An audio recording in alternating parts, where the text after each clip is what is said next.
in terms of telling people the faith that I'm aware of, like what I know, I think that's just helping people. Yeah. And I think we all should do that. I don't think you need anything much to do that. Yeah.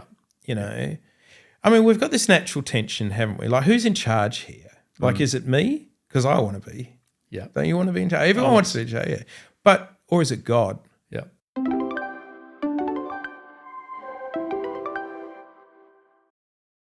Hey, welcome back, everyone, to the Monday Movement, where we have deep conversations with Christians who are called to the marketplace. I've got a good friend of mine, Byron Patching, here today, and he's an entrepreneur. He's built and sold a major business, and now he's into robots. Byron, great to have you. Thanks for coming back. Yeah, thanks. Good to see you. We enjoyed talking to you on the Lead Well, Live Well podcast about some of your leadership journey. Yeah, it was good fun. But we want to talk a little bit about your faith. Opening question: is God really interested in business? Do you think? I think God's interested in us. You know, so He's interested in what we do. So whether that's business, you know, at work, not at work, with family, at church, or whatever you do, I think God's interested, actually. And I think He's interested in each of us, not just as a collective, like as a mass movement. Yeah. I think He sees each of us, and I think He would like us to do well.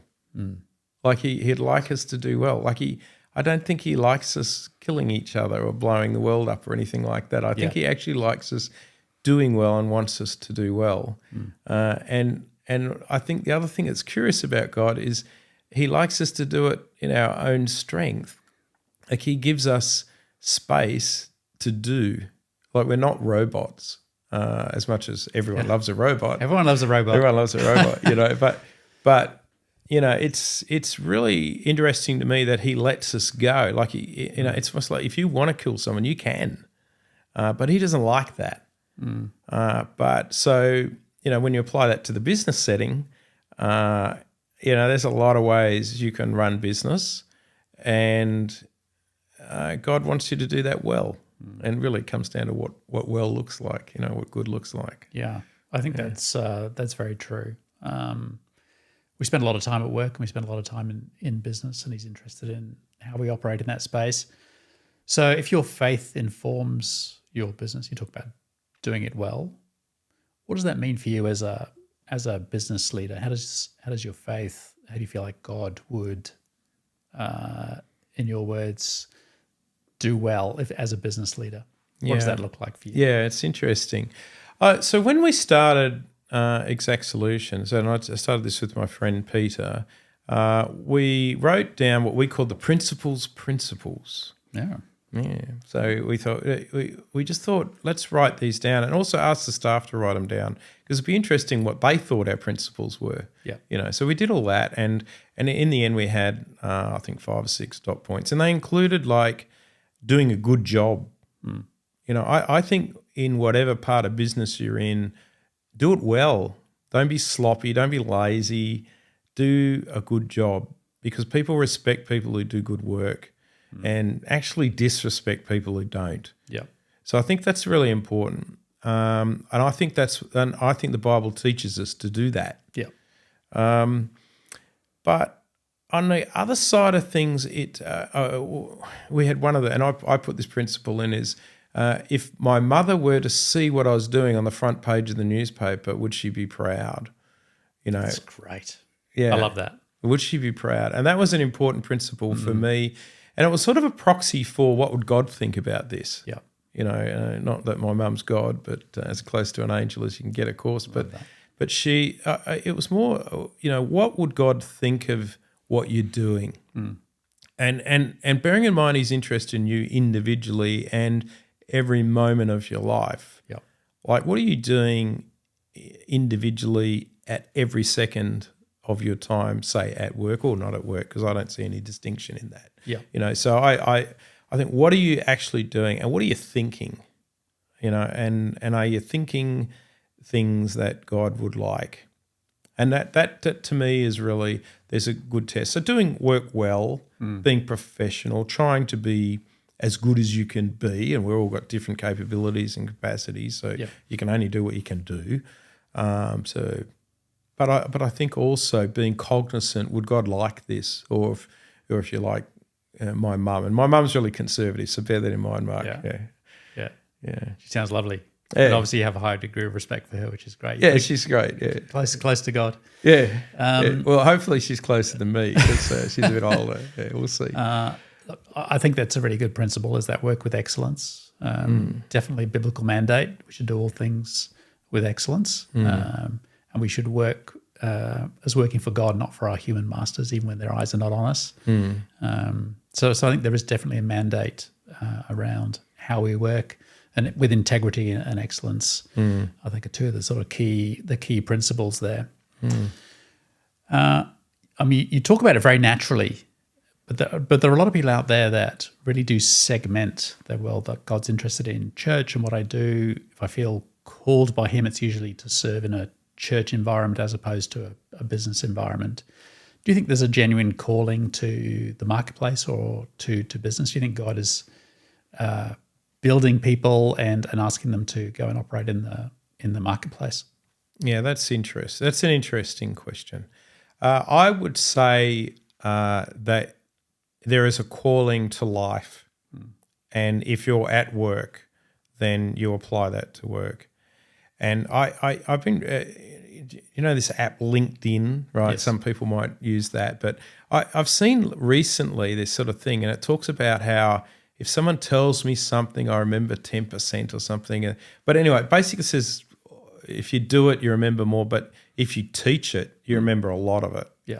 And I think that's interesting for me, because I think if you're telling people about your faith, if you're telling them about the bit and you might not know much because you might spend your whole day reading the Fin Review, not the Bible. Like I'm no minister or anything, so I'm not studying or researching Greek or anything like that. I actually like reading finance and property. So, but you do know something about your faith. And if you're teaching people about that, you'll know a lot more about it yourself, because there's nothing like needing clarity as to when you're explaining to someone your faith. Absolutely. So what I think of it that way. So when I'm in business, it's like, well, to me, that's just part of life. I don't see a distinction as such. But when I'm in the business world, there are people there that would benefit from having faith. I think many, if not all, would benefit from that. I think the world would be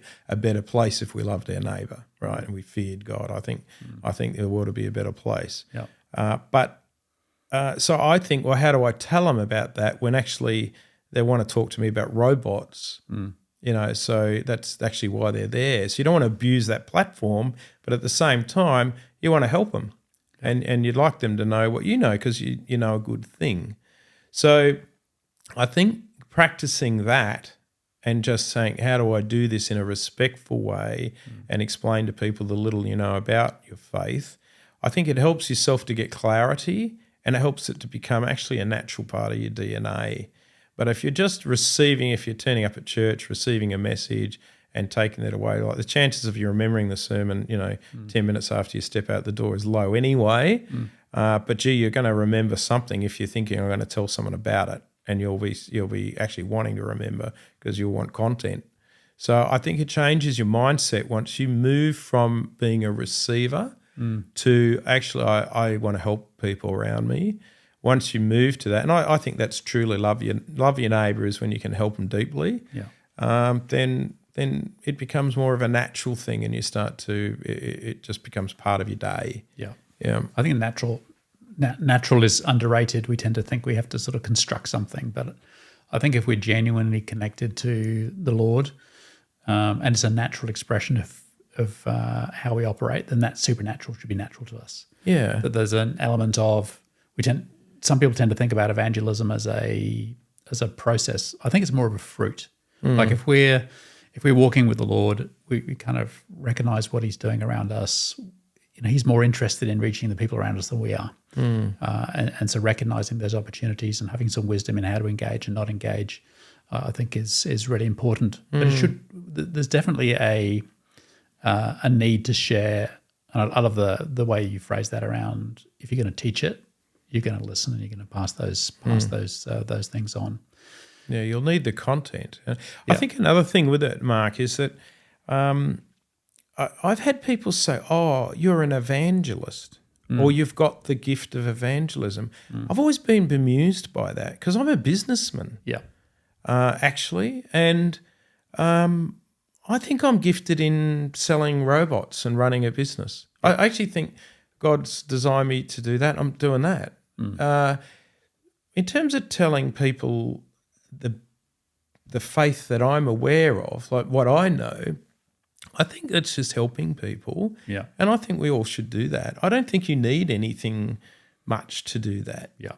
You know, I mean, we've got this natural tension, haven't we? Like, who's in charge here? Like, is it me? Because I want to be. Yeah. Don't you want to be in charge? Everyone wants to be in charge, yeah. But, or is it God? Yeah. And it relates to AI, right? That's the way I see it. If you think of God with the ultimate intelligence, and then he creates man as an image. Now, obviously, we're not God, but we have our intelligence, but it's manly intelligence. There's a lot I don't understand about God, okay? But I know what I know, and I know he knows more. I'm sure of that. Just because he's been around longer at the very least, but I know he's bigger than me and Good chances. He knows more. Yep. And then you have AI, and it's been created by man. And actually what it is algorithms on steroids. That's what it is. And it's nothing like our intelligence. Now, it might be quicker at doing certain things, but we understand what it's doing. And maybe later, where people fear we won't, and it'll take over the world, and Arnie Schwarzenegger will be out there and all that with Terminator. Yep. But right now, it's not that, and it's just we've invented something clever. Yep. Now, it's not as clever as, say, a hand, which is just unbelievable the way the hand works, or a tree. We can't create trees, or anything really clever, but we can do good maths. Yep. So I look at it in that cascade, and I think, okay, we know what we know. We don't know what we don't know, but we know God knows it all. And it's important to respect God, to fear God, to love God, and to help each other out. That's the message of the Bible. Yep. And I think if more people did that, we would have a better place, a better world. Place. For sure. Can you tell us a little bit about your faith journey, your origin story? How did you first come to meet Jesus? Well, I didn't. He came to me. Oh, okay. I'm one of those as well. He came to me, man. Uninvited in my case, I seem to remember. Yeah. I was saved. I didn't do anything. Like, he did it all, and he did it a few thousand years ago. So, the whole idea that I somehow rescued myself is completely untrue. So good. Yeah. So, look, a couple of thousand years ago, God sent his son and he did lots of miracles. Well, it's kind of like, so what? There are plenty of people around who claim to do miracles and people who believe they do. And I'm sure that happens. But what he did do was die and come back. And no one's done that. No. I challenge anyone out there, if you can do that, can you just sit in front of me, die, and come back, and I'll follow you. It's a tricky one to do. It's tricky, right? People haven't done that. He's done that and showed he's got strength and power over all that, and that's where my faith lies in that. The fascinating thing about that is, and I always, maybe I don't know enough about this because I study finance, right? But if I look at it, the people who wrote about that, it wasn't normal to sit down and write books. Like, they didn't normally do that. Yeah. But these people bothered to do it. The ones that saw him bothered to sit down and write that. I find that incredible that they would do that. And there were different people who did it from different perspectives. They didn't sit in a room together and do it, obviously, because the books are so different. But, yeah, like, it's worth reading those books. Why did they bother? Like, no one's going to write a book about me or you, and they'll forget about us in no time. But people still remember Jesus 2,000 years ago, even though they haven't seen him. Yep. I find that incredible. Yeah, incredible, and far more written about him than Caesar or something like that. So I find that incredible. But that I had that realization when I was about 17, and that's when I said, I'm actually going to follow Jesus because he's so incredible. And then since then, I've just been exploring what does that mean for me? What do I do differently? That's right. And what do in the morning when I wake up, it's like, God, what do you want me to do today? It doesn't make me perfect, man. I do lots of things I shouldn't do. I know you well. I know you well. Not perfect. Not perfect. So my faith is built on the grace of God, not by what I do. I try to do good things. That's because I fear and respect God. Yeah. But it's not that doesn't get me to heaven. Like, it's not what I do or get me in relationship with God. That comes through what He did and me accepting that. Yeah, I think that's the Christian walk in its elemental forms. I think is recognizing the sovereignty of God, surrendering to Him, and then putting your hand to the plow, exercising your free will in alignment to what you think He's asking you to do. That surrender piece, that He's got it. We're imperfect beings. We're saved by grace. But we get to go on this journey, which is that odd mix between surrendering to His will and exercising our free will. Yeah. And He makes us all differently, doesn't He? Like, you Very look different, around, man, like you and I are very different but close friends, but we have other, there are people who are engineers and love maths and others who can't add up and love people. And there's been, lots of people write stories about how we're all made up psychologically. We're all so different. Luckily we're not all in ministry. Like it's not the plan. Like the plan is that we're in business, that for some of us and some of us are not. But for those that are in business, like, what's the difference? Like, for us, it's not what we're doing anyway. It's what Jesus did for us. Yeah. So if you are firm in that and you realise, well, hang on, I'm not doing anything special actually, and nothing I'm doing is going to put me in relationship with God. It's what Jesus did. Once you accept that and give Him the power over your life in that way, and say, actually, God, you know it all, and I'm a subset of that. My robots are a subset of me. Then you've got the natural order of events, and within business, then you can try to execute your life in a way that might try to please God, which includes making money. By the way, that's cool. And and that comes down to what you do with your money as well. But maybe what you do with it is make more with it. I don't know. But you could be driven in different ways. We're all different. We are. Which is very reassuring. I think is that we're all uniquely created by a loving Heavenly Father. But His plan and purpose for our life, He's built us for a unique expression. So the closer we are to who we genuinely are, authentically are, the more successful we'll be in what He's called us to be. So being comfortable with who we are, not trying to be something that we're not, recognizing our skills and abilities that He's given us, and then activating those in a way that glorifies Him is great. You touched on the money thing because when I first became a Christian, I was later than you. I was in my 20s when I started wandering into churches. They either a couple of years ago, was it? Yeah, a couple of years ago. Yeah, a couple plus a few. Yeah. I sort of found two brands. One was they didn't talk about anything else other than money, and others wouldn't even go near the subject. Yet Jesus did talk about it. What's your view from a Christian and as far as in business? And I know when we talked before on Lead Well, Live Well, you were talking about businesses are there to make money. You look after your people, you do a bunch of things, but they are there essentially to create wealth and resources.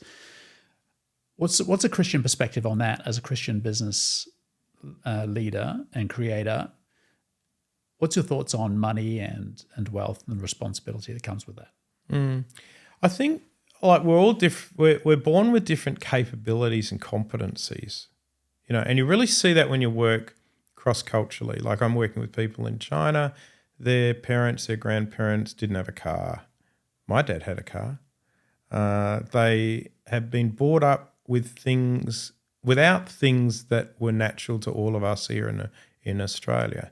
They're no lesser than us or better than us, actually, but they come from a different background, and so they have different competencies. It's not that they're incapable or couldn't do something, but they just haven't had that background. And I'm the same with others who are people with different backgrounds. So I look at it, I think, okay, I've for whatever reason, have the competency. I can make money in business, right? I can lose it too. I can assure you. And I'm really good at spending. And I have a specialty in that. But I can make it, and a lot of people can't. They might want to, but you think even those who want to, like many of them just don't get through the first year, and they run out of cash and the business dies. I don't know what the percentages are and the stats, but I know there's a lot of it's high, right? So I think, well, I can do that. And that's something I have. Now, is that a gift from God, or is it just the way he made me? I don't know, but that's something I can do. So what do I do with that money? So for me, well, first, get myself secure so I don't – but what does that look like? Like what I was happy with when I was 20, would I be happy with that now? It's almost like the more money you get, the more you need to be secure.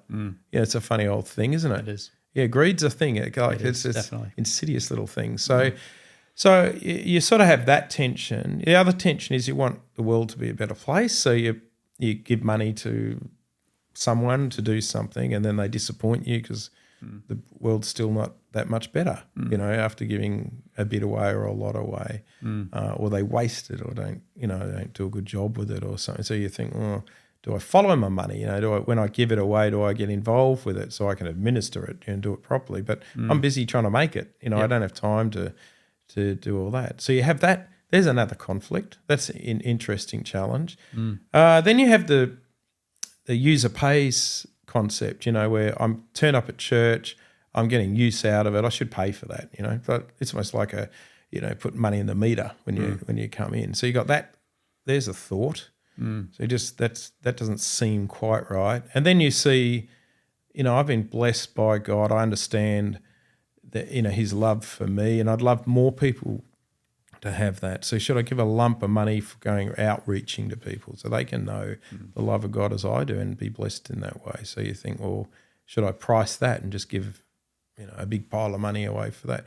All these tensions go on when you actually have some money. You're thinking about these things all the time. What do I do with it?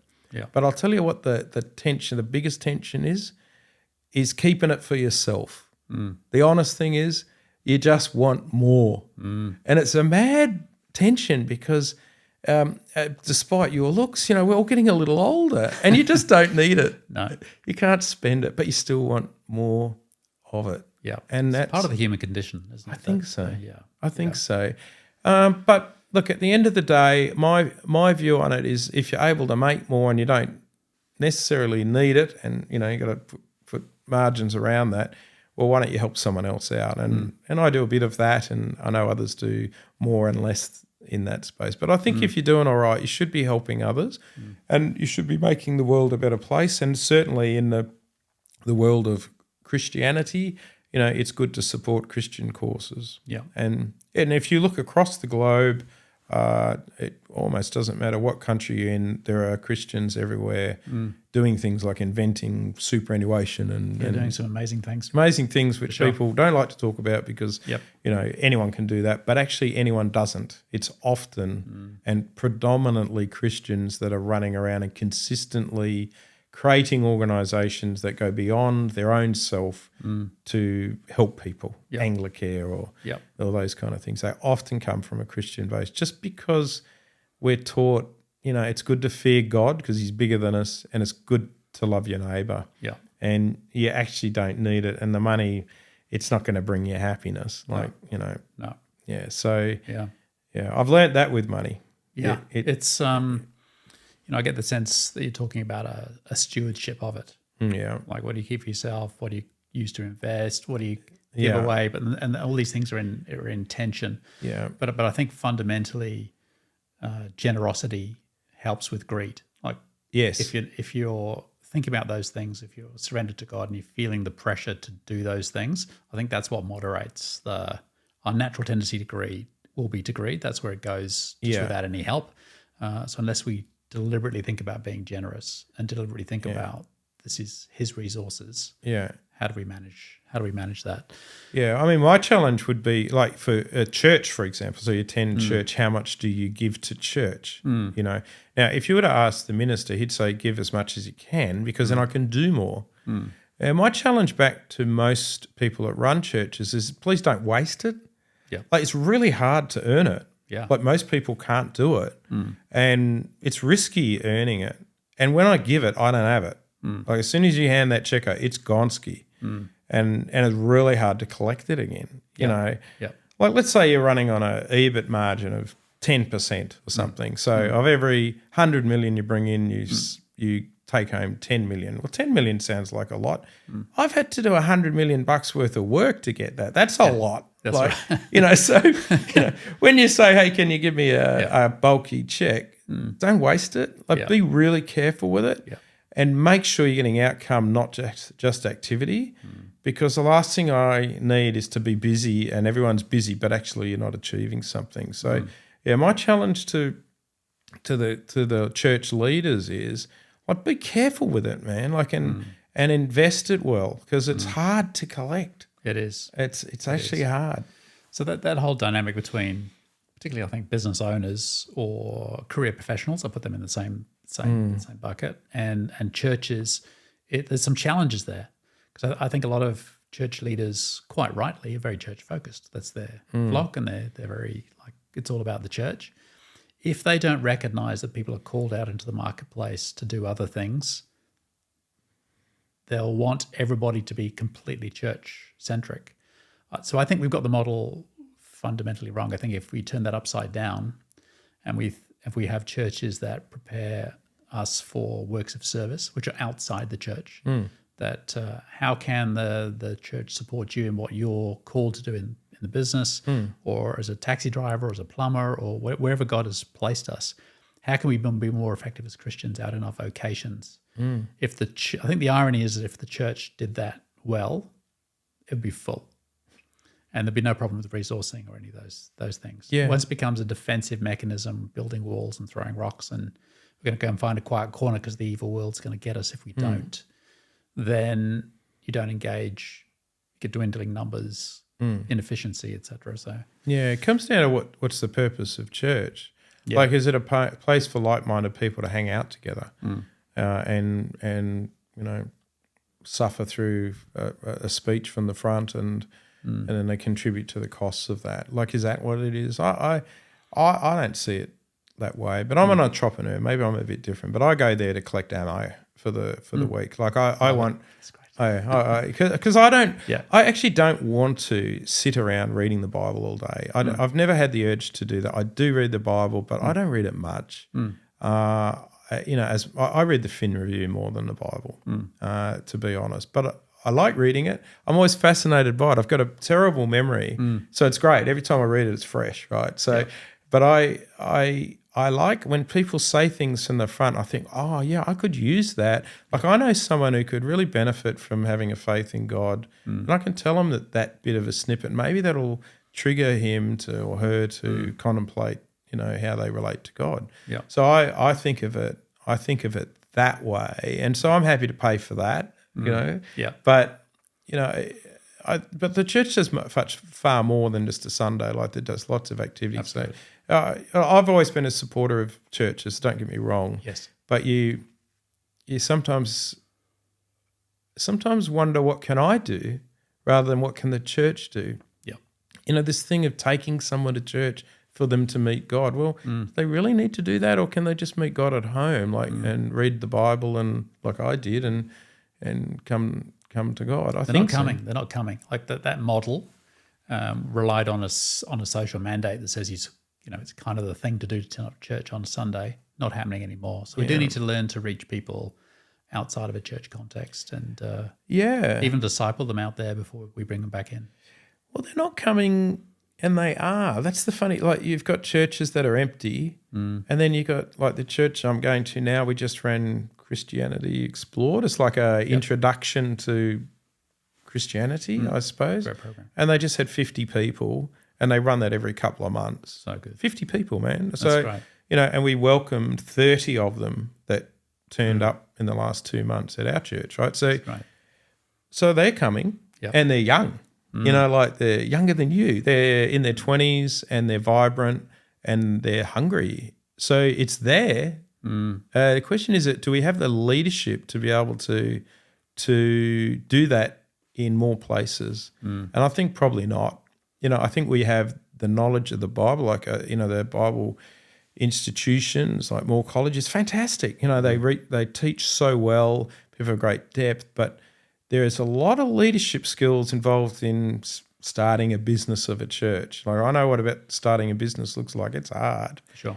Are they all entrepreneurial enough or business-minded? I don't know. I wouldn't know how to start a church, but it seems that some of them, they might know their stuff, but they actually can't lead well, and they can't get the thing going. So it comes back to giving money, like which horse are you betting on? Like, when you're giving money, you want to make sure that it's worthwhile because you sweat over it and it's hard to earn, and you may not make it again. Never forget that as a businessman.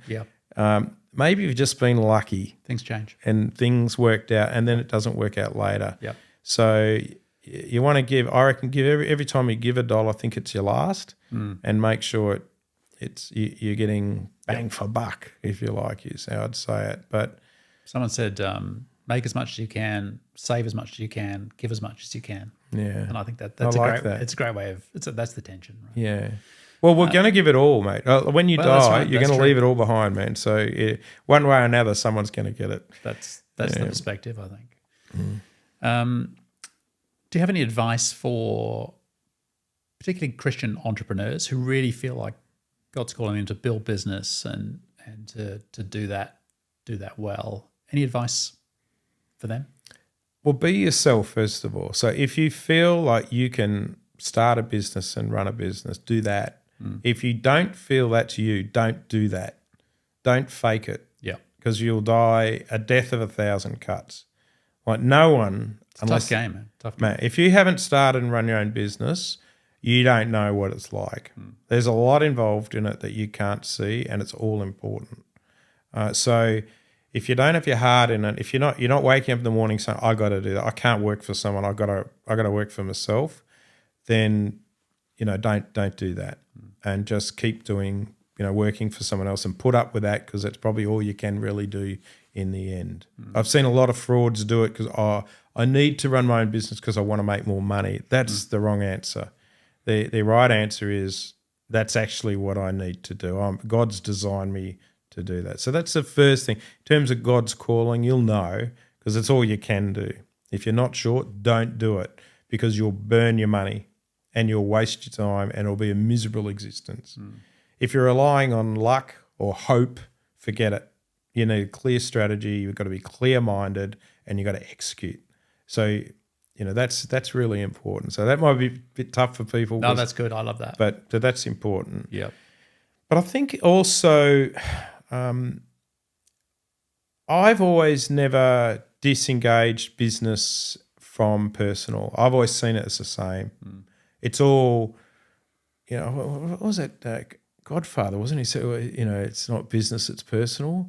Yeah, it's not personal, it's business. That's what he always said. To me, they're all the same. Like, if you can be yourself, if what they see at church, at business, at home is the same, life's easy. Oh, absolutely. Man, if you're putting on a mask every time you move somewhere, or you have to act differently, man, that's exhausting, man. And I've kind of tried that in my younger, and I just gave up. I just get tired, man. So you just be yourself, be natural in it, and be as good as you can in it, and maybe it'll work for you.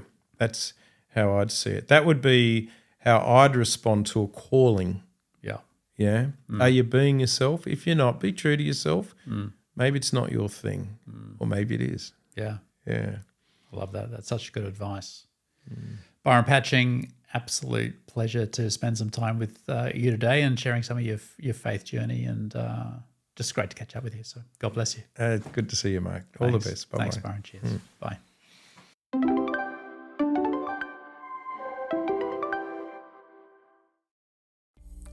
Thanks for listening and watching. I trust you enjoyed this latest podcast.